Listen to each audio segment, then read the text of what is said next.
Hi, welcome. So in this video, we will integrate a third-party service called Sentry. Why do we use it?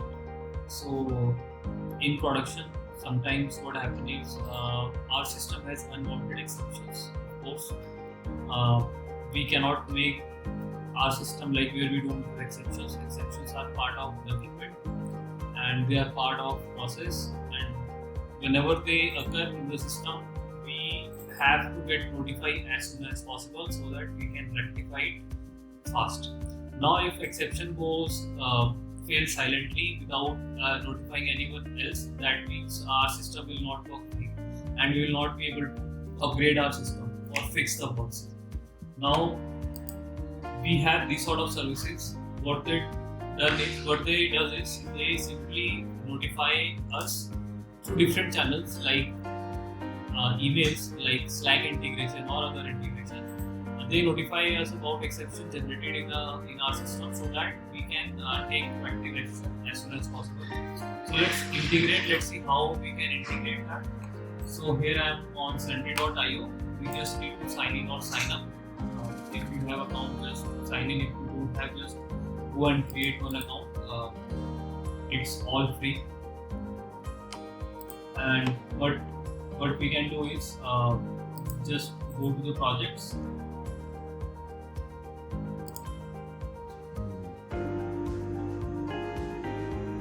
And what I can choose is I can create another project. This project, it will give you a lot of options what sort of project you are going to make. Since we are working in Django, let's select the Django and let's say alert me on every issue, and I say project name is Telegram demo and my team is done. So I just created a project. Now once I created a project, it gives me simple install option. First of all, I need to install Sentry SDK. So let's go step by step. What I can do is, I know in order to install something, I just go to my installed package file and I just add that particular package in. So I have this step is done. Second and important is initialize the Sentry SDK early in your application service. So I need to run this code, copy this code. So generally what happens is, whenever we have some sort of this type integration, middleware sort of integration, what we do is we add those configurations in our settings.py. So what I can do is I'm just copying this code in our Sentry.py file, and as a standard practice, this is my main key. Main key is not supposed to be in my settings file, so just I'm moving it to my config file.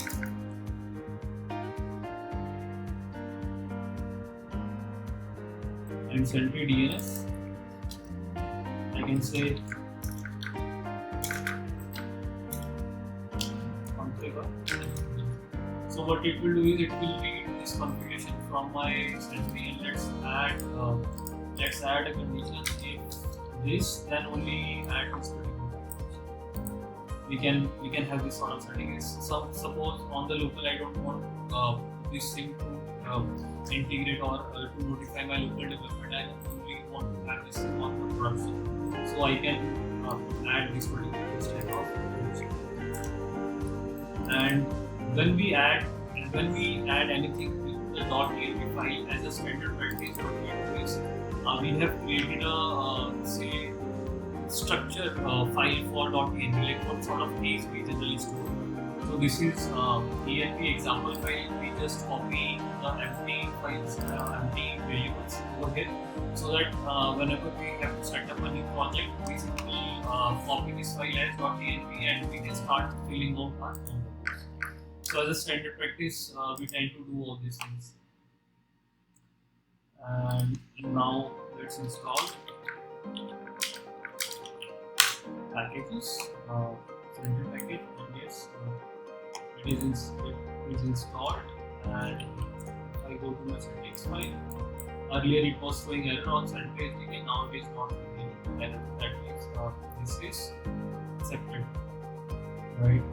The above configuration compute both performance error and performance data to reduce the volume. Performance data capture change template trace. So this is something they have given extra option. One way to verify your certificates by intentionally causing an error to break your application, raise an internal exception by inserting device zero in your application. So it is saying that do something like this somewhere in your application while it is running, and it will raise the exception. Yeah. So after this integration, it will work fine. And what I can do is, in order to add it to push this change to production, what I need to do is I just have to change this value.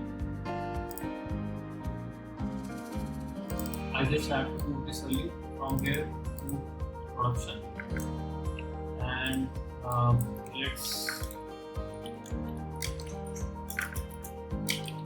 add it to the wrapper.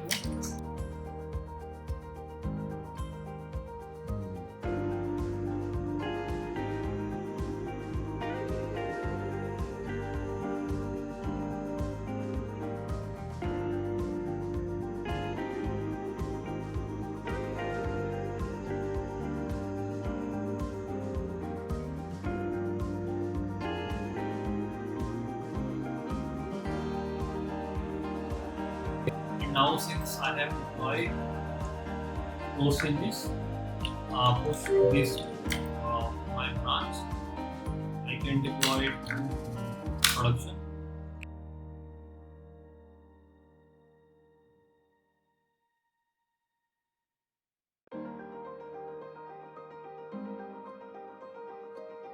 If I check it out, yeah, I have received this commit on my server. If I say .png, I have also got the sentry DNS over here.